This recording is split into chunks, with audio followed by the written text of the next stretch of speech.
अब देश के प्रधानमंत्री जी अपने भाषणों में इस देश के 140 करोड़ नागरिकों को बेवकूफ बना रहे हैं।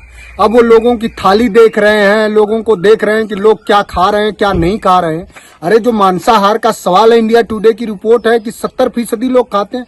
उन्होंने एक आंकड़ा छुपा लिया कि उनके राज्य में सबसे ज्यादा एक्सपोर्ट किया गया है, मांस का सबसे ज्यादा एक्सपोर्ट हुआ है। तो ये सब आंकड़े छिपा रहे हैं। उनको ये थाली देखनी चाहिए इस हिंदुस्तान के उस 83% नौजवानों का जो हर जाति धर्म वर्ग के घरों से निकले हैं, जो बेरोजगारी का दंश झेल रहे हैं। उनको थाली देखनी चाहिए इस देश के उन परिवारों का। द हिंदू की रिपोर्ट है कि विगत 50 सालों में सबसे कम हुई है परिवारों की बचत। जो मध्यम आय वर्ग के लोग हैं उनकी बचत सबसे कम हुई है। उनको बताना चाहिए देश को कि आपके राज में, आपके वैभव विलास के प्रचार में इस देश के लोगों पर जो 50 लाख का करोड़ था उसको 205 लाख करोड़ आपने किया है।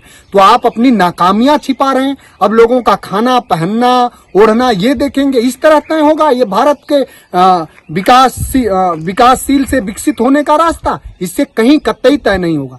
इससे पता चलता है कि भारतीय जनता पार्टी और नरेंद्र मोदी जी की सरकार विगत 10 सालों में फेल रही है बुनियादी सवालों को एड्रेस करने में, लोगों की समस्याओं का निदान करने में। इससे पता चलता है कि आपका स्तर क्या है। और जो राष्ट्रीय अध्यक्ष जी ने सवाल खड़ा किया, आपने इस देश के नौजवानों को क्या दिया? आपने अग्निवीर क्यों बनाया? बेरोजगारी का दंश क्यों नौजवान झेल रहा है? आपने विश्वविद्यालय क्यों नहीं खोले?